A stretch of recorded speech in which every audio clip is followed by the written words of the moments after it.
c'était un moment où j'étais hyper bas dans tous les aspects de ma vie. En fait, le fait d'être rentré dans Rise, il y a un avant et un après, ça a changé ma vie. Ça fait 1 an que j'ai fait le programme et je le sens encore tous les jours. Il n'y a rien d'autre qui puisse me donner ces résultats-là, même chez les docteurs. Donc l'investissement vaut la peine. Donc l'investissement complètement vaut la peine. Tout le monde peut être champion à sa manière. Il n'y a pas besoin d'être un grand champion, c'est juste de réussir à rester fort dans les challenges que tu essaies d'accomplir. À la fin d'une séance, je sens cette espèce de truc en moi, je me sens super léger, hyper motivé. Est-ce que ça se répercute après sur ton quotidien ? Ah ouais, complètement.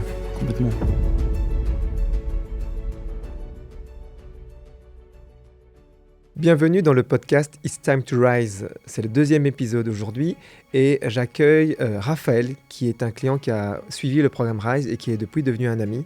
Donc il va nous parler de son parcours entrepreneurial, de ce qui l'a amené à suivre le programme Rise, de ses petits soucis liés à sa nutrition, de son rapport au sport, de comment il a vécu les sessions de coaching avec moi, de comment aussi la boxe a pu l'aider à gérer ses frustrations, ses colères, et aussi comment il gère au quotidien justement la pression liée à son entreprise, à sa vie de famille. Si ça vous intéresse d'avoir plus de renseignements sur le programme Rise, je vous invite à aller visiter le site Rise Optimal Health ou de prendre un rendez-vous avec moi. Tous les renseignements se trouvent dans la description. En tout cas, je vous souhaite un bon visionnage. Bonjour Raphaël, comment vas-tu ? Salut Young, ça va et toi ? Super. Écoute, bienvenue dans le podcast It's Time to Rise. Donc c'est le 2e épisode que je tourne aujourd'hui avec toi. En tout cas, je suis enchanté de t'avoir en ma compagnie. Écoute, je te présente brièvement. Donc tu es un client, mais tu es aussi devenu un ami depuis maintenant près de 2 ans. Et non, excuse-moi, ça fait 1 an. J'ai l'impression que ça fait 2 ans, mais ça fait 1 an. Donc tu es aussi entrepreneur, tu diriges un studio photo à Bruxelles, tu vas évidemment nous présenter un petit peu plus ce que tu fais là-bas, et aussi j'aimerais bien que tu présentes un petit peu ton parcours parce que je le trouve très intéressant, en tout cas moi il m'inspire beaucoup. Donc est-ce que tu peux me dire un peu plus sur toi ? Mais déjà merci de m'avoir invité, ça me fait super plaisir d'être ici. Et oui, du coup tu m'as assez bien présenté, j'ai 25 ans, j'ai une entreprise dans la photographie à Bruxelles. Me présenter. Écoute, juste parler un petit peu de ton histoire, d'où vient un petit peu ce projet, comment il s'est développé. Je sais que tu as vécu en Australie, ça a démarré un petit peu là-bas. Donc dis-moi un petit peu comment ça s'est passé à cette époque. C'est ça, donc c'est un projet dans la photographie argentique et ça s'est un peu passé par hasard. Moi à la base j'étais parti pour faire des études plutôt scientifiques. J'étais inscrit dans une université pour aller faire de la biologie et après mes études j'ai décidé de partir à l'étranger, qui était censé être pendant 1 an, et à la place d'avoir fait 1 an, j'en ai fait presque 4. C'était à quelle époque ? C'était en quelle année ? C'était en 2000... Je suis parti en 2017. C'est ça, Okay. Fin 2016 et... 2016-2017. Ok, il y a plus ou moins 7 ans, 8 ans. C'est ça. Et du coup, là, en Australie, en fait, j'ai passé beaucoup de temps à voyager. Et je me suis formé. Donc, j'ai passé toute une partie à voyager. Et puis après, j'ai commencé à bosser parce qu'il fallait rentrer de l'argent pour pouvoir rester sur place. Parce que l'Australie, c'est un pays assez cher.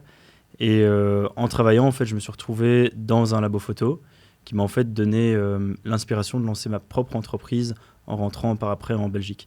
La photo, pour moi, c'est une passion que j'ai depuis assez longtemps. Et là, en fait, pouvoir travailler dans un environnement qui est très différent de ce qui existait en Belgique, ça m'a donné beaucoup d'inspiration, en fait. Ok. Et si je ne me trompe pas, tu étais déjà papa à ce moment-là ?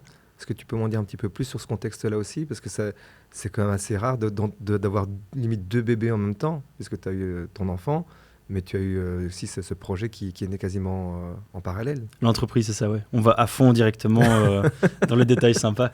Mais du coup, oui, comment ça s'est passé ? En fait, en étant en Australie, j'ai rencontré une femme qui maintenant m'accompagne et avec qui ça a très bien matché dès le départ.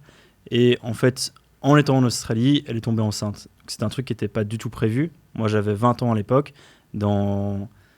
Si je vais me projeter dans le futur, je m'étais dit que je serais un peu papa peut-être à 40 ans après avoir vécu une longue vie et j'aurais eu une copine très jeune.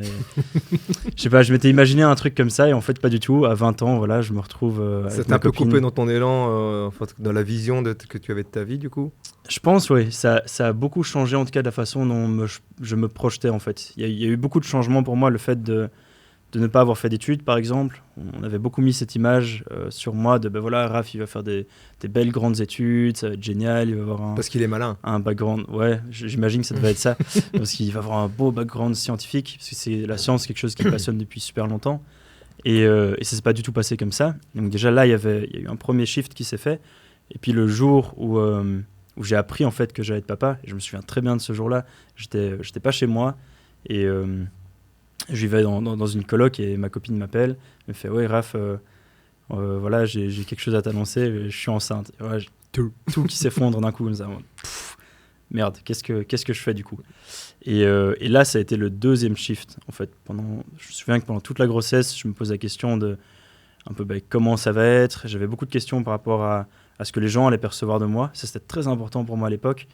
Parce que déjà, le fait de ne pas avoir fait d'études, il y avait un peu un truc de non-légitimité comme ça par rapport à mes amis, mes connaissances. Et après, le fait d'avoir un enfant si jeune, moi, c'était un truc qui était complètement en dehors de tout ce que je pouvais imaginer pour moi. Mais j'ai décidé de prendre mes responsabilités en main. J'ai d'abord passé 2-3 mois à paniquer, et puis après j'ai commencé à en parler avec ma famille, à annoncer le truc, à préparer un petit peu quelque chose. Là, il faut savoir que j'étais un peu sur la fin de mon séjour. Il me restait, quand j'ai appris qu'elle était enceinte, il me restait plus ou moins 1 an et demi en Australie. Et donc voilà, ça s'est passé, tout a été, et pendant ce temps-là, moi je travaillais au labo. Et c'est vrai que j'avais cette question de dire, voilà, je vais devenir papa, maintenant j'ai une famille, j'ai quelque chose à assumer. Qu'est-ce que je fais pour pouvoir assumer ça? Parce que je n'ai pas fait d'études, donc je ne vais pas pouvoir compter sur des diplômes pour me trouver un travail. Ça faisait assez longtemps que j'étais un peu dans cette recherche d'entrepreneuriat. J'ai toujours eu des projets à gauche, à droite.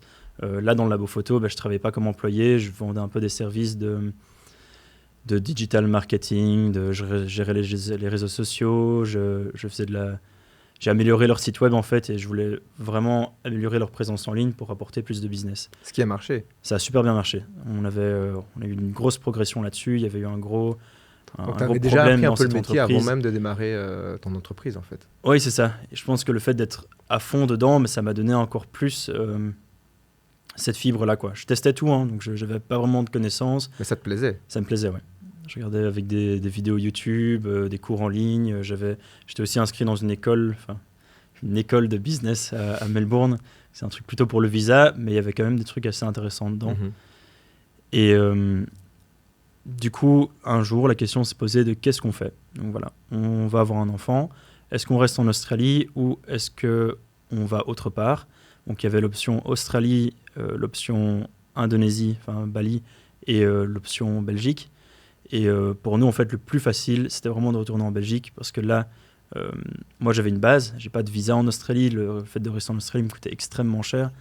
Il y a ce truc de mon fils est australien, mais si je veux rester, je dois payer l'équivalent de 30 000 € pour avoir la nationalité. Enfin, c'est une petite somme. C'est une petite somme, et ouais, à 21 ans, c'est chaud de la sortir comme ça, quoi. Mm-hmm. Et donc, du coup, on a décidé de rentrer en Belgique. Donc, ça s'est pas fait immédiatement. On est rentré en 2 phases, mais on a fini par rentrer en Belgique.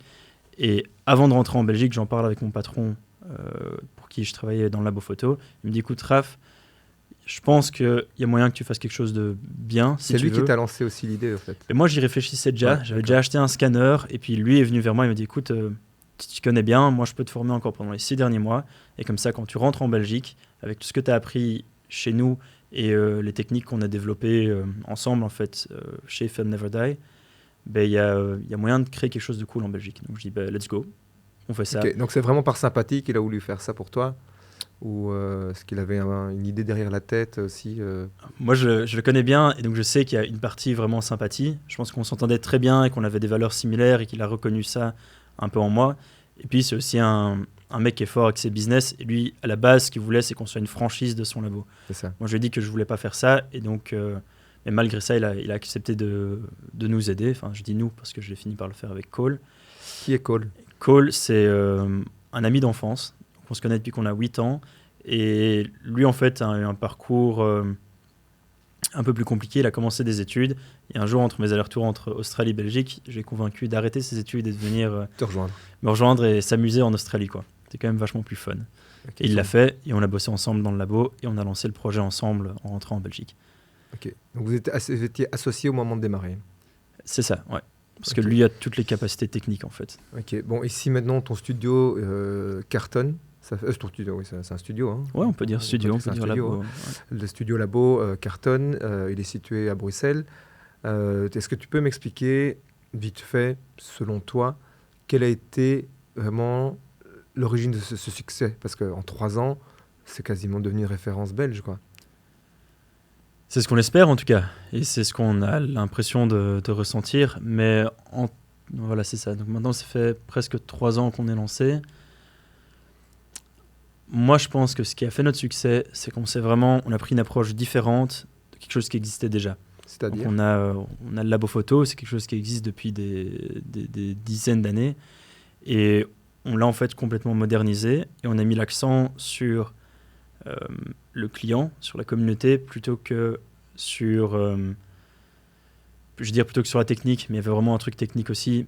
Donc, mais je pense que c'est vraiment ça. En se basant sur l'ouverture vers la communauté, c'était vraiment ça. On voulait créer un endroit où les gens pouvaient apprendre, s'amuser, se rencontrer. Mais ça a permis de s'étendre très rapidement. Dis-moi si je me trompe aussi, le studio, du coup, s'est développé un petit peu pendant la période Covid. Ouais. Donc, tu as répondu à une demande qui était énorme aussi. C'est le besoin de recréer du lien aussi à un moment où les gens étaient isolés. C'est vrai que j'ai jamais pensé comme ça. Et à mon avis, il y a un peu de ça aussi. Ouais. C'est vrai que la photo argentique a vraiment augmenté pendant le Covid, parce que les gens s'emmerdaient chez eux et devaient trouver un nouveau hobby, quelque chose à faire. Et je sais que ça a été porteur, pas mal, mais pour l'industrie, pour toute l'industrie en fait. Et c'est vrai que le côté communauté, on avait vraiment commencé par ça. On a fait des photo walks, enfin des marches photos qu'on organisait à Bruxelles. On a fait des expos, on a fait beaucoup d'événements au départ pour rassembler les gens. Moi, c'était vraiment quelque chose qui était très important pour moi. Et ouais, à mon avis, le fait que les gens sortaient du confinement, ça a aidé à souder ce truc-là. Ouais, tu as fait une proposition qui répondait à un besoin et tu étais là au bon moment, quoi. Voilà. Écoute, comme quoi le succès, c'est parfois un peu de chance, mais c'est aussi un peu de préparation. C'est ce que je dis aussi à pas mal de gens, c'est que la chance, c'est vraiment le croisement entre une opportunité et une préparation. C'était le cas. Ouais. Tu t'étais préparé, tu as gagné en expérience, tu as expérimenté en Australie, puis tu es revenu avec quelque chose de concret, directement applicable, quoi. En tout cas, bravo à toi, parce que moi, je vois ce que tu fais au quotidien, je vois comment Morifilm Lab se développe. C'est vraiment impressionnant, en sachant qu'encore une fois, tu l'as dit toi-même, tu n'as pas fait d'études, tu n'as pas vraiment de diplôme, mais en tout cas, on sent qu'il y a de l'intelligence derrière, il y a de la vision, et je pense que tu peux inspirer encore pas mal de monde comme ça. En tout cas, bravo. Ah bah, ça fait plaisir à entendre. Moi, ça, je te l'ai déjà dit. Hein. Dis-moi un petit peu, ici, on voulait aussi parler de ton expérience au sein du programme RISE, auquel tu as aussi participé. Avant même de démarrer, quelle était ta relation avec le sport ou l'activité physique de manière générale? En fait, je faisais quand même pas mal de sport. Mmh. Je faisais majoritairement de la salle. Mmh. C'est un truc qui me permettait, moi, de me vider l'esprit. Et quand j'étais en Australie, j'allais à la salle 3, 4, 5 fois par semaine. Et, régulièrement. Voilà, c'est ça, régulièrement, parce que c'était vraiment un moyen pour moi de vider mon énergie quelque part, dans quelque chose qui était plus que juste dans ma tête, en fait. Ouais.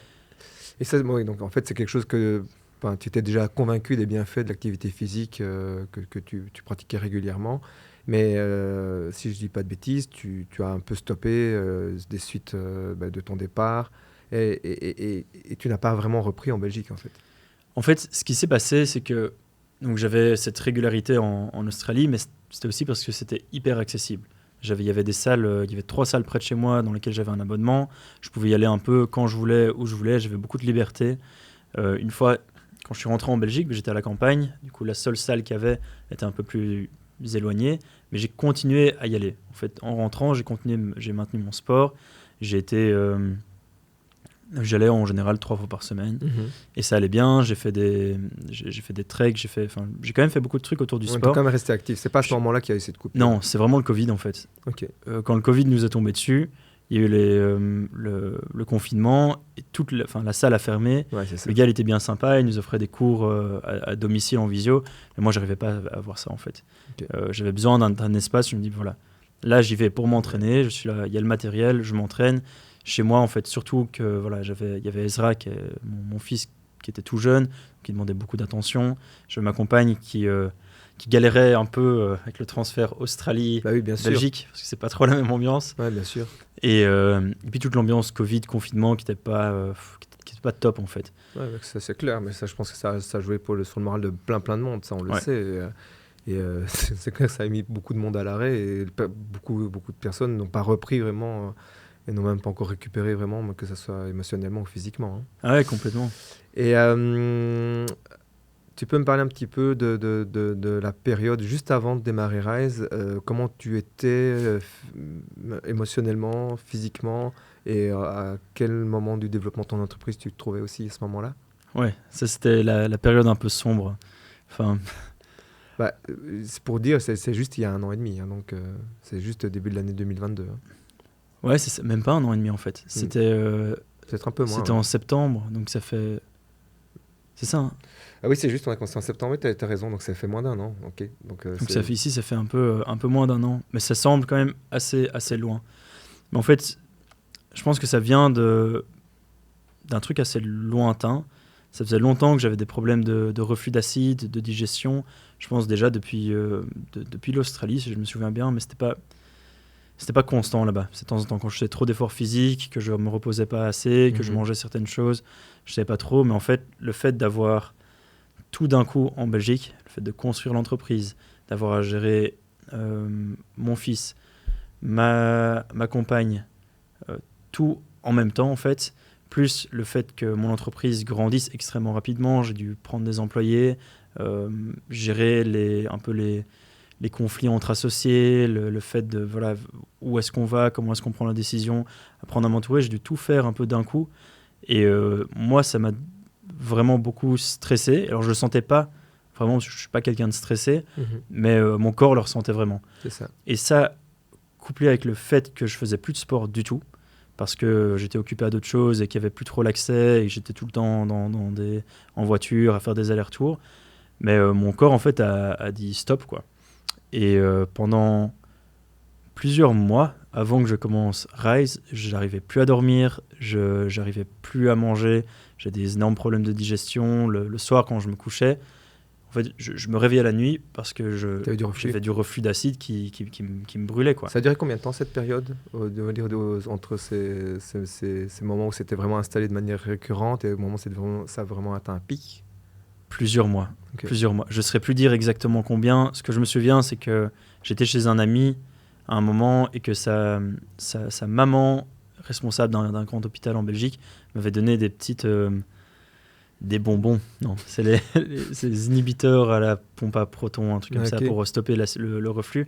Et j'avais commencé par 10 mg. Et à la fin, j'étais à 2 pastilles de 40 mg par jour et ça ne s'arrêtait pas en fait. C'était pas mieux. Et tous les soirs, ça recommençait. Je me nourrissais au Gaviscon. Et ouais, tout ce qui peut faire stabiliser un peu les reflux. Et est-ce que tu étais conscient que c'était un problème nutritionnel aussi? Non. Je savais pas. Et pour moi, c'était très dur parce qu'en fait, j'avais l'impression... J'ai une drôle de relation avec le fait de vieillir. Ça, je pense qu'on en a déjà parlé plusieurs fois. Et ça commençait à aller mieux, mais là, c'était vraiment le pire pour moi parce que je me retrouvais à 23 ans, en fait, 23-24 ans, à avoir des problèmes de santé, un enfant, une société. Ouais, des trucs et vraiment, en fait, je me sentais comme un mec de 50 ans, quoi, même physiquement. Et ça, j'avais vraiment du mal. Je le voyais en me regardant dans le miroir. J'ai toujours eu un corps dont j'étais assez fier. Et là, c'était plus le cas du tout. Ça se détériorait. Et en plus, je perdais mes cheveux, quoi. Ça, c'est... Ce qui n'est plus le cas. Je le cache un peu, ça va, ça passe. Écoute, un jour, tu t'y feras, tu te raseras la tête et tu le vivras bien. Ok. Et qu'est-ce qui t'a décidé ou qu'est-ce qui t'a fait comprendre qu'à un moment, le fait d'être accompagné, si pas par moi, par quelqu'un, devenait nécessaire? En fait, c'est toi qui m'as convaincu. Juste en discutant de par le groupe Impact, en fait, on discutait, tu m'expliquais le programme que tu voulais lancer. Je pense pas que tu l'avais déjà lancé à ce moment-là. J'avais déjà lancé, mais pas de manière, on va dire, aussi affirmée que maintenant. Oui, c'est ça. Et moi, ça m'a parlé parce que dans ton pitch, ça représentait exactement tout ce qui allait pas chez moi. Et c'est un peu ce que je recherchais. C'est vrai que j'avais déjà demandé à mon docteur de faire une prise de sang, de regarder, tiens, qu'est-ce que je peux analyser, parce que j'ai je sais quand même que si j'ai tous ces problèmes, c'est qu'il y a quelque chose dans mon corps qui dit stop, quoi. Et quand tu as proposé le programme, je dis, en fait, c'est exactement ça qu'il me faut. Il faut que je me remette au sport, il faut que je diminue mon stress, et il faut que je recommence à manger bien. Parce que c'est aussi quand tu es toujours occupé, le premier truc qui lâche, c'est la nourriture. Et je mangeais des sandwichs sur le pouce. C'était un peu la cata à l'arrache, quoi. Ouais. Mais en fait, juste pour aussi expliquer un peu le contexte dans lequel on a décidé de collaborer, j'ai 2 types de programmes. Donc, un où c'est moi qui m'occupe de la nutrition et un où c'est une nutritionniste spécialisée dans les analyses de bilan sanguin très approfondies, qui s'appelle Gisèle, avec qui tu as eu des sessions, qui s'occupe de vraiment regarder dans cette analyse ce qui ne va pas, et elle te propose du coup une complémentation adaptée en fonction des carences ou des besoins. Tu peux me parler un petit peu de comment ça s'est passé pour toi, et qu'est-ce que tu as appliqué, qu'est-ce que tu as mis de côté, et comment ça se passe depuis maintenant presque 1 an? Alors c'était très cool et c'était un peu magique en fait. Je me souviens, j'ai été faire la prise de sang, on a été discuter avec Gisèle. Immédiatement, elle avait une compréhension de ce qui se passait. Elle me l'a expliqué, ça me semblait assez logique. En gros, tu peux expliquer un peu plus clairement ce que c'était, enfin, comment elle l'a expliqué, comment toi tu as compris ce que c'était? Donc, en gros, elle m'avait dit que c'était le stress qui causait de l'inflammation partout, en fait, dans mon corps. Et ça correspondait assez bien à ce que j'imaginais. Ouais. Et elle m'a dit qu'il y avait probablement des grosses intolérances qui étaient liées à ça, en fait. Comme mon corps était stressé, avait de l'inflammation, et commençait à rejeter des choses que je mangeais, en fait, quotidiennement. Quels aliments étaient, du coup... C'est problématique, presque tous. C'est presque tous. Mais c'est ça qui a été dingue en fait, c'est que quand j'ai eu les résultats de la prise de sang et que je suis retourné pour aller discuter avec Gisèle, elle m'a pondu cette liste, une espèce de double colonne A4 comme ça, avec tout ce que je ne pouvais pas manger. Et en fait, c'était tout ce que je mangeais tous les jours. Ce que tu aimais bien manger. Ce que j'adorais manger. Qu'est-ce qu'il y avait là-dedans comme aliment? Il y avait mon petit déjeuner. Donc mon petit déjeuner, c'était des légumes, des beans, des haricots, enfin un mix de légumineux avec des œufs. Et en fait, tout ça, c'était au top. Et souvent du lait de soya ou des trucs comme ça. Et tout ça, c'était au top de la liste. Ce qui, normalement, pour une personne qui digère bien, est un bon petit déjeuner. Parce qu'il est complet, il y a des protéines donc, qui sont hyper bons pour démarrer la journée. Il n'y a pas de souci avec ça. Donc, a priori, en tout cas. À fond. Et moi, c'est ce que je mange. Je pensais bien faire, ouais. Je pensais bien faire et c'est ce que je mangeais quasi tous les jours depuis des années, en fait. Ouais. Et là, d'un coup, on me dit, tu peux plus manger ça. Et tout ce que je mangeais de façon journalière, tu vois, ma copine Sarah, elle cuisine super bien et elle prépare beaucoup de plats avec des influences asiatiques. Donc, il y a beaucoup de soja dedans, il y a beaucoup de... Enfin, il y a plein d'épices comme ça que du coup... D'un coup, je ne peux plus manger, plus de tofu, plus de tempeh. Et émotionnellement, comment est-ce que tu t'es mis dans la tête que je m'engage à le faire et je le respecte? Parce que souvent, moi j'en ai eu dans le programme Rise, ils m'ont dit ok, j'ai compris que c'est nécessaire de stopper parce que c'est un processus qui va être long mais utile pour la suite. Mais les gens ne le font pas parce que c'est trop de sacrifice. Ouais, en fait, je pense qu'il y a juste une structure de priorité. Moi, ma priorité, c'était d'aller mieux physiquement à ce moment-là. Et j'adore manger. C'est un de mes plus grands plaisirs, c'est d'aller au restaurant, de bien manger. Mais en fait, si le plaisir, il était plus parce que de toute façon, je mangeais et j'allais pas être bien et j'étais tout le temps fatigué et je me sentais pas bien.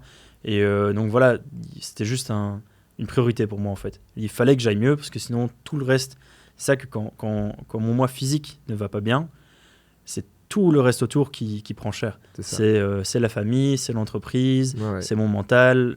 Il y a un moment, j'étais vraiment déprimé à cause de ça. Et donc, je me dis, écoute, c'est hyper nul, ça va être super compliqué. J'ai vraiment eu du mal à accepter que cette liste était juste. Mais je dis, il faut au moins tester, quoi. C'est ça, tu dis, de toute façon, c'est une forme de dernière chance. De toute façon, ça peut pas être pire que ce que j'ai actuellement. À fond. Donc, mais tu t'es engagé pleinement à le faire ou tu as commencé à être progressif et tu as continué à essayer de tester puis tu t'es rendu compte que ça marchait quand même pas? Ou à un moment, tu as fait vraiment un stop et dit, maintenant, on y va. Mais quand j'ai reçu la liste, j'ai fait un stop. Okay. J'ai reçu la liste, j'ai dit, tout ça, c'est mort, je mange plus. Et tu peux faire une liste un peu semi-exhaustive de ce que tu pouvais plus manger pour se rendre compte un petit peu de la contrainte que c'était? Je vais essayer donc, haricots, donc tous les haricots, les pois chiches, le soja, ce qui fermente, les œufs, les blancs d'œufs, le jaune d'œuf, la noix de coco, le froment, les produits laitiers. Il y a plein de trucs. Donc, Je me souviens plus comme on ça. va Mais faire maintenant l'inverse. Qu'est-ce qui serait de possible à manger? des légumes et de la viande. Et du riz. Ah, du riz quand même. Le riz, c'était bon. Ouais. Ok, t'étais presque en keto, quoi. Ouais. Mais en vrai, j'ai fait ça pendant longtemps. Et donc, Combien de temps? c'est pendant. Enfin, longtemps. Ouais, un peu plus d'1 an. Mais c'est quand même long, hein. Ouais. Et donc, c'était pas trop compliqué. Je mangeais déjà assez clean. Mais moi, ce qui me manquait un peu, c'était les sauces et les œufs. Enfin, les œufs, c'est quelque chose de tellement bon et simple à préparer. Et moi, il me fallait de la simplicité. Là, ça a été quand même chaud, quoi. Et le soja aussi, parce qu'il y en a dans tout. C'est ça. Il y a du soja dans absolument tout. Et ça, c'était, je trouve, le plus dur à vraiment stopper. Mais c'était le plus important, c'est le number one dans la liste. C'est vrai. Et mais j'ai tout arrêté. Et en fait, magie, après 2 semaines, j'avais plus de reflux d'acide. En 2 semaines. En 2 semaines. Dingue. Ça t'y croyais pas non plus, vraiment. Enfin, si on t'avait dit avant, écoute, dans 2 semaines, t'as plus de problème de digestion grâce à la liste restrictive. Ouais, je sais pas. Je pense que j'y aurais pas cru. Je me dis, il y a quand même, il y a sûrement autre chose. Mais en fait, si, quoi. Après 2 semaines, il y avait plus rien. Et du coup, ça m'a motivé à rester comme ça. C'est dingue. Parce que moi, ici, je connais un petit peu les effets que ça peut avoir, mais je peux pas non plus anticiper, dire que ça va être aussi radical. Je veux dire, imaginons, je décide de vendre mon programme à quelqu'un qui a des reflux comme toi, je serais très mal à l'aise de dire, écoute, dans 2 semaines, tu n'auras plus rien. C'est un pari énorme, mais bon. En tout cas, pour moi, ça a été comme ça, quoi. Ouais. Et... Mais pour te dire, j'ai une autre cliente qui s'appelle Isabelle qui a suivi le programme, qui avait un petit peu le même souci. Elle, c'était plutôt le gluten. Elle, c'était en moins d'1 semaine, c'était radical. Ah, voilà. Donc, en fait, ça peut aller très très vite, ça. Il faut que les gens qui nous écoutent le sachent. Ça peut être beaucoup plus rapide qu'on ne le croit. C'est un gros investissement émotionnel de se démarrer, de dire, OK, maintenant, je m'y mets. Mais le résultat et les bénéfices peuvent être énormes derrière aussi, quoi. Mais surtout avec la nourriture, parce que c'est un cycle en fait. Et ça, je le vois vraiment bien maintenant, c'est que quand on va pas bien mentalement, on a envie de se faire plaisir, ça passe par la nourriture. Sucre de nouveau. Du coup, après, le corps prend cher, et puis après, le mental s'empire, et c'est une espèce de boucle sans fin. Moi, j'étais à fond tombé là-dessus, et ça m'arrive encore maintenant de tomber dedans aussi, quoi. Je te le disais juste avant qu'on commence ce podcast, hier, j'ai mangé quelques bonbons et un petit bol de céréales. Ce matin, c'était dur, quoi. C'est notre drogue à disposition tous les jours. Hein. On en a parlé au précédent podcast avec Koa. C'est très, très compliqué. Ouais. Surtout si tu as une famille et des enfants plutôt jeunes. Ben ouais, c'est la bonne excuse pour se ruer dessus. Mais par contre, comme tu dis, quand la tête va bien, le corps va bien, il est plus résilient, il est plus capable de se contrôler aussi. Et ok, ouais, donc c'était déjà un chouette constat. Et en parallèle, du coup, tu as recommencé le sport avec moi. On l'a commencé à l'extérieur. Ouais. Et dis-moi un petit peu comment tu as vécu ces séances et comment ça t'a amené vers un mieux. Juste la reprise de pouvoir sentir que j'avais de nouveau du contrôle sur mon corps, c'est ça qui m'a fait le plus plaisir en fait. Parce que j'avais gagné quand même, j'ai pas vraiment gagné en poids, mais j'avais énormément gagné en graisse, et je le voyais autour des hanches, mais surtout je le sentais. Ouais, c'est ça, moins souple en fait, et beaucoup plus vite fatigué, et je me sentais lourd et un peu pas propre comme ça. Et en fait, le fait de reprendre le sport en même temps que la nutrition, ça m'a fait vraiment fondre. Je pense que j'ai perdu... quand j'étais au top, j'ai dû perdre 8% de masse graisseuse, un truc comme ça, d'après ma balance. Hein. Oui. Bon, après, c'est des chiffres qu'on peut interpréter, mais en tout cas, il y a une différence. En tout cas, sur le graphe que moi j'utilise à la maison, il y a une nette différence, et je le vois physiquement aussi. Mmh. Et ça m'a fait un bien de fou, physiquement et mentalement. Et puis il y a le côté endurance, et il y a le côté espèce d'adrénaline qu'on ressent quand on finit de faire du sport, quoi. Les endorphines, c'est ça, ouais. Ça, c'est un bon shoot. En faisant du sport qu'on... C'est un bon shoot naturel qui permet justement de compenser sur les envies de sucre. Enfin, moi, je remarque, les gens qui font du sport et qui ont justement ce petit shoot du moment, ça les rend beaucoup plus stables et émotionnellement pour éviter justement de craquer. Donc, c'est un bon moyen de stabiliser ses besoins de fringales ou... Ouais, mais tout, hein, même l'ambiance à la maison. Ça, je me rends compte quand je suis stressé. Souvent, c'est l'entreprise qui me stresse. Je rentre chez moi, il y a Ezra qui fait du bruit, il y a des trucs à gérer à la maison aussi, des questions. je sens que ça monte un petit peu. C'est à ce moment-là, je me dis, bon, je vais prendre mon vélo, je vais aller me taper un petit sprint, ou je vais à la salle, je vais faire un peu de sport, et je reviens, je suis une personne complètement différente, en fait. Mon mood, il est Ouais, beaucoup plus haut. beaucoup plus haut, quoi. Ouais. C'est ça, mais t'attends pas que ça pète, parce que moi, chez moi, je fais ce que je peux, mais parfois je pète tout seul une case, mais c'est très dommage, parce que tout le monde le paye, et moi le premier, et après les enfants, évidemment, aussi, ce qui est regrettable. Après, on est humain, mais toi, tu arrives à prendre la distance suffisamment tôt avant que ça explose, quoi. Ça dépend de l'état mental, ça dépend de l'accessibilité aussi. J'essaye vraiment activement de le faire, parce que je trouve que c'est important. Pour moi, je dois être un exemple pour les gens qui m'entourent, et ça, c'est une des façons dont je le fais. Ça veut pas dire que je pète jamais une case, ça veut pas dire que je me fâche jamais et que je suis jamais énervé, râleur, mais c'est vrai que j'essaye de prendre un peu, juste faire un petit step back quand je sens que j'arrive dans cette zone-là, et de ou aller faire du sport, ou parfois c'est une petite méditation, mais vraiment me retrouver dans un endroit où je peux me dire, tiens, je lâche un peu ce qu'il y a dans la tête, et pour me retrouver dans mon corps, en fait. Et tout ça, la famille l'accepte bien, et Ouais, ça dépend. Okay. Tu l'imposes parce que tu sais que c'est nécessaire. Voilà, c'est ça. Okay. C'est vrai que parfois, quand ma copine me prend un peu la tête et que je dis, bon, je me casse 20 minutes, ouais, c'est pas toujours bien pris, mais après, je pense qu'elle comprend le processus qu'il y a derrière. Elle comprend le processus qu'il y a derrière, et donc elle râle sur le moment, et puis après, quand je reviens, elle est contente, quoi. Ouais, voilà. Donc ça vaut quand même la peine. Ouais, complètement. Okay. Là-dessus, je vais prendre exemple sur toi, parce que ça, je le fais pas assez. Et donc ici, le physique, le nutritionnel, on n'a pas parlé du mental, parce qu'en fait, tu l'as fait un petit peu de ton côté, étant donné que tu es quand même aussi bien coaché, bien suivi. Donc, est-ce que tu peux me dire ce que tu as mis en place comme stratégie? Mais là, tu as parlé un petit peu plutôt de la partie physique qui t'amène dans un bon mode mental, mais est-ce qu'il y a des choses sur vraiment, même la gestion aussi, parce que tu as parlé un petit peu de tes associés, ouais. La gestion d'équipe, des choses qui ont changé dans la façon dont tu abordes les relations, le management et la relation même avec toi-même?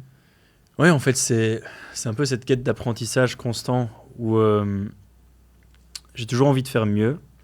Et c'est vrai que je suis quelqu'un d'assez qui peut être assez impulsif. Je me sens vite un peu submergé vers mes émotions. Et donc, c'est un travail un peu journalier de me dire, voilà, il faut que j'arrive à faire la part des choses entre mes émotions, ce que je ressens et qui je suis et comment je me comporte. Et pour toi, c'est des parties qui sont, si pas indépendantes, qui sont certainement entremêlées, mais que tu dois essayer de dissocier un maximum par moment pour... je pense, clair. Oui. Ouais, parce que souvent, moi j'ai ça beaucoup, en tout cas, c'est que quand mes émotions deviennent trop fortes, elles prennent en fait le contrôle sur tout le reste. Et ça, je trouve que c'est pas forcément juste pour les gens qui sont autour de moi. Ouais, et alors, ça n'est pas toi. Ça n'est pas toi dans ton entièreté, quoi. Non, c'est une partie de moi, mais je suis pas l'expression de mon émotion, en fait. Je suis comment j'arrive à la canaliser pour l'utiliser après. Et donc je dis pas que je suis un pro à ça, loin de là. J'ai encore mais voilà, je suis en chemin, et je trouve que d'être conscient de ça, ça fait déjà une énorme différence, en fait. Et ça me permet du coup de me calmer beaucoup plus rapidement. Un conflit, par exemple, si je me reprojette dans mes premières années en tant que gérant de mon entreprise, il y avait des conflits qui duraient des semaines et qui me bouffaient intérieurement pendant des semaines. Et pendant des semaines, je ruminais, j'arrivais pas à dormir, ça me stressait, ça me prenait, je me sentais pas bien. Et ici, maintenant, récemment, en fait, on a eu un gros conflit en interne, et j'ai très, très rapidement, en tout cas beaucoup plus rapidement qu'avant, pu reprendre le contrôle un peu sur la situation. Alors, j'ai toujours ce besoin de me plaindre, d'extérioriser toutes mes émotions, mais j'arrive à mieux les traduire. Et ça passe par des outils de méditation, de communication non violente, d'arriver à comprendre où se situe l'autre personne. Plus d'empathie, peut-être ? Plus d'empathie, ouais. Je pense qu'il y a pas mal de ça qui rentre en jeu aussi. Et puis savoir se respecter. Ça, c'est un gros truc aussi, c'est que quand on est juste avec soi-même, on arrive à être plus juste avec les autres aussi. Parce que quand tu retournes un petit peu dans ton ancien fonctionnement, tu as l'impression que tu ne te respectais pas du fait de laisser les choses aller et sans les solutionner en me disant tant pis, en espérant que ça se répare tout seul. C'est pire que ça, en fait. Enfin, c'est pire que ça. j'ai beaucoup cette tendance à me mettre au service des gens parce que je trouve que c'est important. J'ai un peu ce truc de sauveur parfois où je veux sortir les gens de la misère et les aider à faire mieux et à se gérer, à se comprendre. Et en fait, c'est un truc qui est ni juste pour l'autre, ni juste pour moi. Ouais, parce que peut-être qu'ils en ont même pas besoin. En fait, souvent, c'est ça. Les gens n'en ont pas besoin, on n'en a surtout rien à foutre. Et donc, moi, je suis juste en train de me prendre la tête pour rien.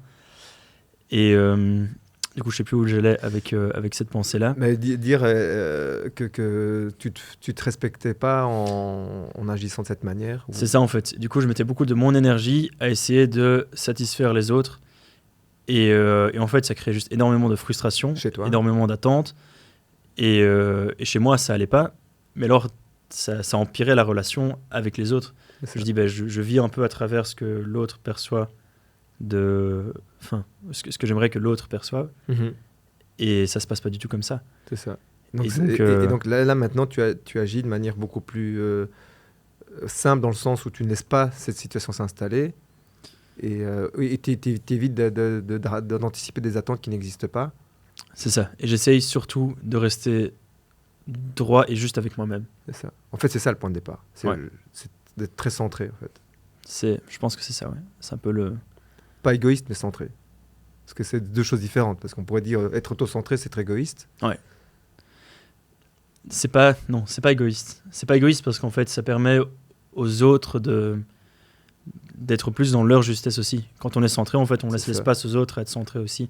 Quand je suis toujours là à essayer d'aider les gens, en fait, je leur laisse pas la place pour... Mais en fait, tu envoies de la colère, va envoyer de la colère. Donc, si tu es centré par effet de mimétisme, tu vas aider les autres à se centrer. C'est un effet de résonance. C'est vraiment ça. Et ça, le mental coaching, ça m'a vraiment beaucoup aidé là-dedans. Surtout dans les relations, en fait. Comme maintenant, aujourd'hui, j'ai 13 employés. Ça fait beaucoup de relations très directes à gérer en même temps. Ça, plus la famille, plus les enfants, tout ce qui se passe autour de moi. Je pense que le rapport à la relation humaine et à la relation envers soi, elle est tellement importante que c'est un peu C'est un peu de là que tout démarre. Hein. C'est un peu de là que tout démarre, quoi. Ouais. Donc, mais pour que je puisse me mettre dans ce mood-là, il fallait que mon corps et c'est ça. Donc, le reste avant suivre. Non, le corps va mieux, la nutrition, la santé va mieux. Mm. En faisant le contraste ici entre le moment où tu as démarré et aujourd'hui, j'imagine que tu es quand même content d'avoir fait l'investissement. Ouais, ça, ouais. Vraiment. Ouais. Bon, il faut savoir que le programme, il a duré 3 mois. On a quand même continué ensemble pour l'aspect physique. Ouais. Est-ce que tu vois des choses encore que tu pourrais améliorer dans ton lifestyle? Oui, complètement. Il y a plein de trucs que je pourrais améliorer. Comme quoi? La régularité au niveau de la nutrition. Je mange encore trop souvent sur le pouce des plats un peu... j'ouvre le frigo, qu'est-ce qu'il y a comme reste, je mélange tout et je le mange mange en vitesse. Tu vois, alors, dis-moi si je me trompe aussi, si j'ai bien compris, tu as réintroduit certains aliments qui étaient irritants ou inflammatoires et que tu tolères maintenant. Oui, donc là pour l'instant je suis un peu en phase de test parce que ça fait quasi 1 an. Mm-hmm. Moi on m'avait promis 6 mois pour une partie de la liste et donc je teste les aliments petit à petit. Je sais maintenant que le lait c'est toujours pas bon, le soja c'est toujours pas bon, les haricots c'est passé, la noix de coco c'est passé, le curry ça passe. Donc il y a quand même quelques trucs comme ça que je peux réintroduire, je le fais en petite quantité. C'est ça. Ouais. Tu n'exagères pas non plus, quoi. Tu fais pas des plâtrées entières de haricots curry, quoi. Non, non, ça j'oserais pas, j'oserais vraiment pas. Parce que ça aussi c'est le truc qui est dingue, c'est que je connais ma liste et quand je mange un aliment que je peux vraiment pas manger, je le sens mais c'est immédiat, quoi. Ok. Et mais ça ne retombe pas aussi loin en arrière en termes de conséquences qu'il y a 1 an. Non, parce que j'en suis conscient. En fait, je prends l'exemple bêtement hier, donc parce que je t'avais dit, hein, donc j'ai pas mal de stress un peu pour l'instant au niveau professionnel. Mm-hmm. Ça se règle, ça se passe vraiment super bien, mais c'est juste que sur le moment, c'est assez taxant. Mm-hmm. Du coup, j'ai mon stress qui augmente. J'ai mangé des œufs sans faire exprès, un petit fried rice comme ça qui passait. Qui est passé par la claque. Il y avait des œufs dedans, je l'ai pas vu, je les ai mangés. Et l'après-midi, j'ai ressenti le reflux d'acide. Et c'est la première fois que j'avais du reflux d'acide comme ça depuis des mois, quoi. Et donc du coup aujourd'hui, au soir, j'ai mangé clean. Ce matin j'ai mangé clean et aujourd'hui ça va mieux. Et donc je sais que je peux vraiment jouer avec ça. De temps en temps, j'aime bien me faire vraiment un bon resto. et je sais que je peux pas demander au chef de virer tous les aliments que je peux pas manger. Et je sais qu'il y aura peut-être une petite conséquence après, mais la conséquence n'est jamais aussi grande qu'elle l'était avant, quoi. C'est ça. C'est plus ou moins, on va dire, moi j'appelle ça du dérapage contrôlé, quoi. Ouais, c'est Petite ça. sortie de piste. C'est un petit drift comme ça, bien. Avec un bon frein à main, quoi. C'est ça. Ok, top. Mais donc ça se met quand même, allez, je dirais, en termes de qualité de vie, ça te met quand même un petit peu plus dans un mood positif, quoi. Ouais, complètement. Ouais. Complètement. Ok. Je voulais voir aussi avec toi, est-ce que, j'ai l'impression quand même que c'est l'aspect nutritionnel, mais est-ce qu'il y a un aspect du programme qui t'a vraiment plu ou qui t'a vachement étonné dans ce que ça t'a apporté? Le sport, la régularité et le côté coaching dans le sport. Moi, j'ai toujours fait du sport seul, en fait, un peu d'instinct. J'allais voir des exercices qui me plaisaient, je faisais mes routines, et c'est tout, en fait. Et donc, j'étais très confortable dans ma pratique du sport. Et en fait, le fait de t'avoir comme coach, moi, ça m'a permis de me dépasser beaucoup et de faire des trucs que je n'imaginais pas. Comme quoi, par typiques. exemple? Mais si on regarde juste au niveau du poids que je peux soulever, Ouais.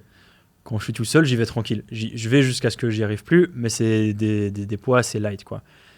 Et quand tu es là, j'arrive à soulever, parfois, la dernière fois, j'ai soulevé 2 fois plus que je faisais d'habitude à la barre. On faisait les biceps. Ouais. Et c'était le double de ce que je faisais quand je suis seul, quoi. Je dis jamais j'aurais cru que j'y arriverais. En fait, comme il y a quelqu'un derrière, comme tu étais là derrière pour me pousser, me motiver, mais je suis arrivé. Donc, je pense qu'il y a ça. Il y a le côté engagement, régularité. C'est ça. Moi, ça m'aide. Tu peux pas y déroger, quoi. Voilà, moi ça m'aide énormément parce que je sais que je suis pas le seul. Si je décide de pas y aller, je suis pas le seul qui est affecté par le fait de ne pas y aller. Et donc ça me force de me bouger et d'y aller. Ouais. Ah, c'est gentil de penser à moi. J'ai le pauvre il va m'attendre tout seul au kiosque pendant 2 heures. Je vais te dire, mais là, c'est pas du tout contre toi, mais il y a même d'autres personnes qui auraient pu avoir ce slot pour pouvoir être suivis. Donc, c'est ça. Ça a des conséquences même plus loin. Enfin, moi, je parle dans mon accompagnement. Ouais. Et ça, je trouve ça super respectable de ta part parce que tu es très régulier. Je veux dire, que ça soit quoi, dont on a parlé au premier podcast, ou toi, vous êtes des gars, quand vous engagez, c'est pas à moitié, quoi. Mais c'est important. C'est hyper important. C'est et les gens qui se plaignent de ne pas avoir le résultat escompté, est-ce qu'ils sont vraiment lucides et vraiment honnêtes avec eux-mêmes sur leur engagement?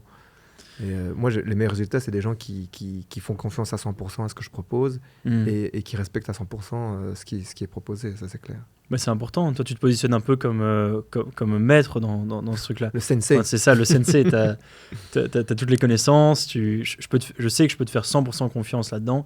Et du coup, j'ai pas le choix que d'y aller à 100% si moi, je veux aller mieux aussi. Ouais. Et ça m'a fait du bien. Et puis la découverte de la boxe aussi. Ça, on va en parler un petit peu parce que j'ai un truc à te dire à ce propos-là. Ah ouais? Ouais. Il y a un truc qui me fascine, c'est que en général, les routines, donc on appelle ça du drill, pour ceux qui connaissent un peu la boxe. Donc, je propose une combinaison qui est soit improvisée et qui soit est une progression de ce que tu auras déjà entraîné auparavant. À chaque fois, les démarrages, c'est la foire.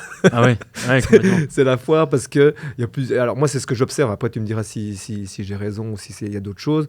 Mais tu es encore parfois un petit peu encore dans ta tête parce que tu as énormément de choses à gérer au niveau professionnel, relationnel. Et je sens que tu n'es pas dedans. Et c'est pas grave. Hein. Parfois, c'est moi qui suis pas dedans. Et on l'a encore parlé mercredi.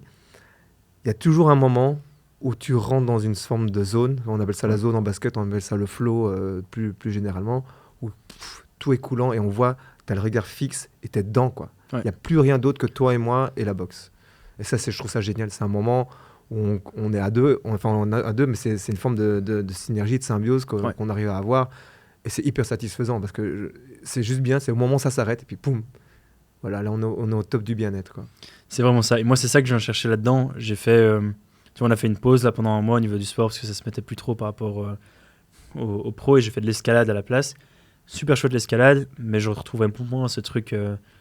Mais juste pour revenir, tu vois, le flow, pour faire un petit peu de manière très didactique, très simple, c'est un état émotionnel et de concentration qu'on atteint de diverses manières. Je ne sais pas si toi, tu en as déjà entendu parler, mais en gros, on a identifié quels sont les éléments qui t'amènent au flow. Donc, il y a des graphiques qu'on peut retrouver sur Internet qui expliquent ça. Et pour faire très résumé, en fait, le flow, c'est un état qui est la relation entre le niveau de compétence et le challenge.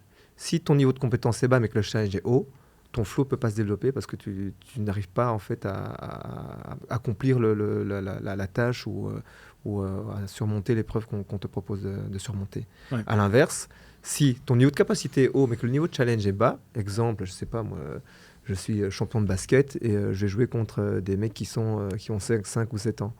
Ben, je vais pas me mettre dans un flow parce que je sais que de toute façon, ça va être trop facile pour moi. Ouais. Et en fait, c'est ça, c'est que le flow, c'est vraiment c'est subtil mélange entre le ratio parfait entre le niveau de compétence qu'on te demande d'atteindre, ou en tout cas de connecter, parce que parfois, il faut se mettre vraiment loin pour arriver à ce niveau de compétence par rapport au challenge. Et c'est ce qu'on arrive à faire avec la boxe, en fait. Ouais, si je te mettais sur un drill qui est tout le temps le même, à un moment, ton niveau de flow ne peut pas être activé parce que ça devient trop facile. Et à l'inverse, s'il est trop haut, bah, tu dis, j'ai jamais à y arriver, et ce qui peut être frustrant aussi. Et ça, c'est le rôle en tant que coach, c'est de savoir quel est le niveau de challenge qui me semble acceptable pour toi et qui te permet de te dépasser. Dont l'histoire, justement, on revient sur l'histoire du biceps, c'est que j'avais estimé, selon tes capacités, que tu étais capable de le soulever. Et là, tu étais en niveau de flow aussi. Ouais. Voilà. Ouais, mais c'est vraiment ça. Et le fait d'avoir un coach, enfin de t'avoir toi comme coach, en fait, moi, ça m'aide vraiment là-dedans. Et la boxe, je retrouve très très fort aussi parce que c'est intense en fait. Et donc je sens toujours qu'il y a ce moment où en fait mon esprit se déconnecte et je suis vraiment... Mais c'est comme une forme d'état semi-hypnotique. Hein. Ouais. En fait, on a constaté, donc il y avait vraiment des symptômes qui sont liés au flow. Donc la notion de temps, tu pourrais te dire, est-ce que ça durait 5 minutes ou 2 heures? J'exagère, hein, mais c'est un peu ça ce qui arrive. Tu éprouves beaucoup de plaisir, déjà. Les choses te semblent faciles. Et surtout, tu es très concentré sur la tâche. C'est-à-dire qu'en fait, imaginons même que tu foires quelque chose, tu en prends le feedback et tu fais en sorte de te réaligner par rapport à l'objectif. Ouais. Et ça, que ce soit les tennisman, les mecs de très haut niveau, que ce soit LeBron James, Kobe Bryant à son époque, c'est des mecs qui arrivent à atteindre le flow, arrivent à atteindre la zone super facilement pour pouvoir rester connectés à leur excellence. Et quand tu vois un petit peu des mecs qui sont peut-être à un niveau moindre, en fait, ils commencent à ruminer leurs fautes. On voit ça beaucoup en tennis. Un mec qui fait une double faute, il est encore en train de se parler, en train de chier sur lui parce que il a merdé. Mais en fait, non. Un mec qui se concentre bien, un mec comme Nadal, ça c'est certains de mes exemples, Djokovic aussi, c'est des mecs, quand ils foirent un truc, ils se remettent directement en selle. Il n'y a pas de j'étais nul, non. Je suis excellent et je vais te montrer que je suis encore excellent par après. Ouais. Et ça, c'est la force des grands champions. C'est ce que j'essaie de faire comprendre à mes clients ou les personnes que j'entraîne. Tout le monde peut être champion à sa manière. Il n'y a pas besoin d'être un grand champion. C'est juste de réussir à être fort dans les challenges rester fort dans les challenges que tu essaies d'accomplir, quoi. Donc, bravo à toi pour ça. Parce que chaque fois, tu te dépasses. Ah ouais, ça fait plaisir. Mais je le sens, hein. À la fin d'une séance, je sens cette espèce de truc en moi où je me sens super léger, hyper motivé. Et, est-ce que ça se répercute après sur ton quotidien? Ah ouais, complètement. C'est pour ça que j'étais très motivé de reprendre une séance avec toi, même parce qu'on après s'est un plus vu mois pendant comme ça. plus d'un mois. Ouais. Ouais, ça fait long, hein. Ouais, c'est long. J'aimerais bien juste pour terminer, enfin on va juste terminer l'aspect boxe.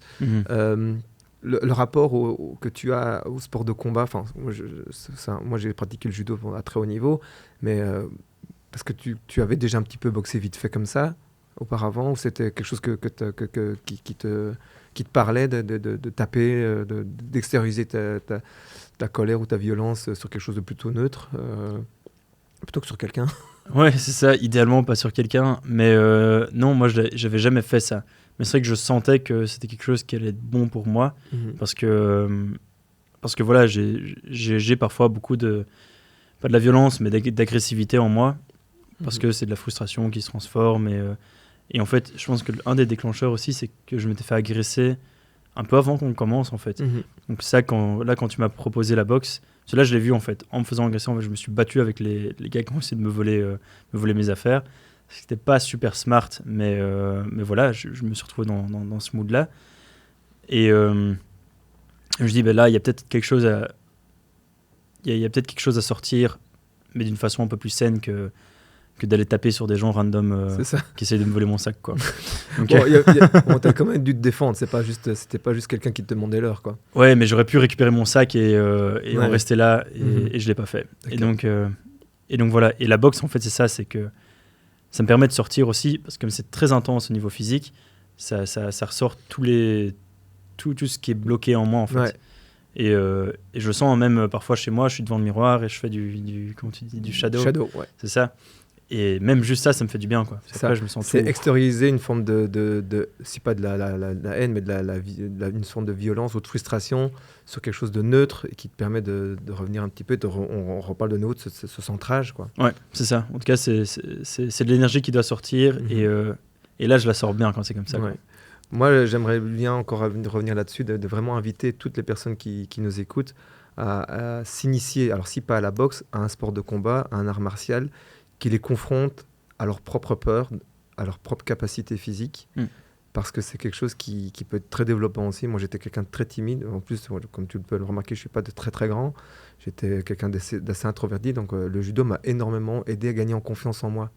Et je remarque que toutes les personnes qui essaient la boxe avec moi se confrontent et se surprennent un peu par instinct de survie, parce qu'en étant au padwork, en fait, je mime un petit peu la pression que tu pourrais recevoir que devoir gérer avec un opposant. Ouais. Donc de devoir s'avancer, devoir gérer l'espace. Ça, je trouve ça hyper intéressant parce qu'on voit comment les gens réagissent et en étant dans ce moment hyper intense et de besoin de rester focus pour pas s'en prendre une, parce que en fait, vous êtes susceptible d'en prendre une aussi, eh ben, ça permet aussi de rester, de garder son sang-froid surtout. En fait. Ouais, et puis je pense que là où ça joue avec la confiance aussi, c'est que ça te met en relation directe avec ta propre puissance. Je pense qu'on n'a plus l'habitude dans notre monde de faire des trucs comme ça, en fait, de frapper, c'est une forme de violence quand même. Qui est un peu animal même. C'est ça. Et être en relation avec ça, moi je me sens beaucoup plus fort, beaucoup plus puissant, beaucoup plus grand en fait. Je peux te dire, tu tapes plus fort qu'avant. Ouais. C'est bien, au moins il y a une progression. C'était un bon coach. Non, mais je crois que tu as raison. C'est en effet cette sensation de vraiment, comme on dit, de force physique, quoi. Ouais. Eh bien, ici, juste pour terminer, est-ce que tu pourrais un peu me donner des arguments aux personnes qui seraient encore intéressées par Rise, mais qui sont encore en train de se tâter? Quel pourrait être ton argument, on va dire, numéro 1 pour se lancer? Tu me demandes de faire un petit pitch de vente comme ça. Bon, écoute, tu es un bon vendeur, donc je fais appel à tes skills. Mais je vais parler de ma relation avec Rise. En fait, moi, je trouve que ça a changé ma vie.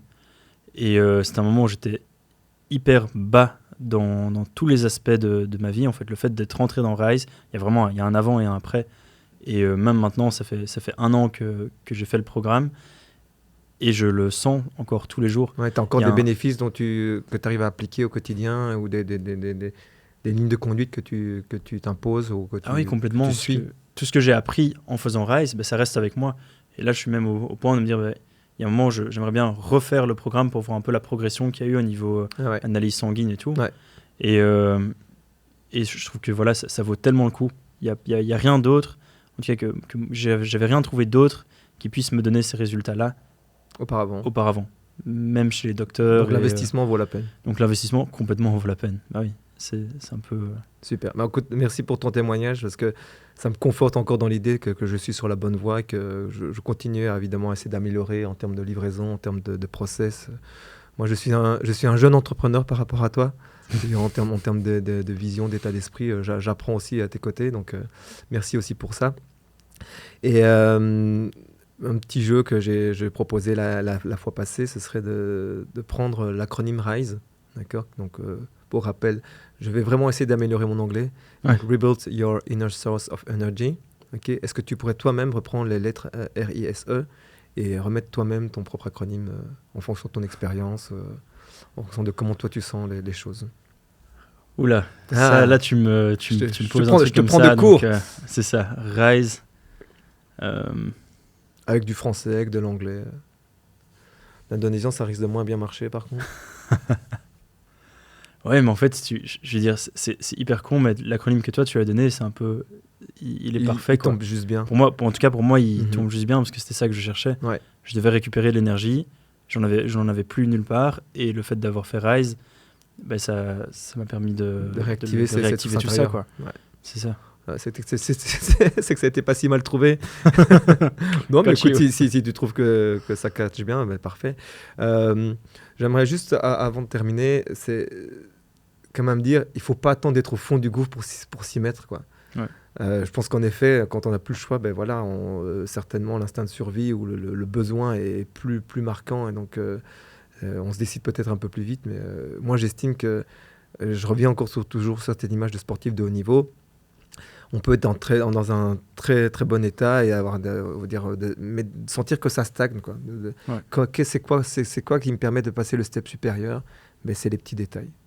C'est de remoduler. Il y a toujours moyen de faire un peu mieux. Même moi, dans mon quotidien, ce serait bien que je fasse moi-même un bilan sanguin.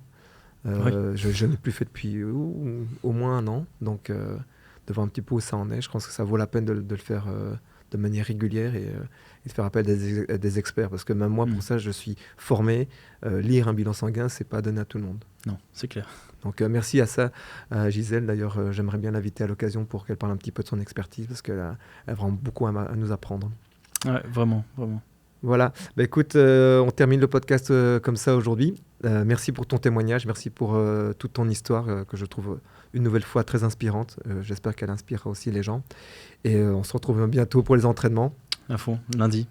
Lundi, voilà, en pleine forme. Voilà. Merci beaucoup de m'avoir invité. En tout cas, ça me fait super plaisir. Je suis content d'être là et c'est un bon moment. Merci. Merci à toi. À bientôt.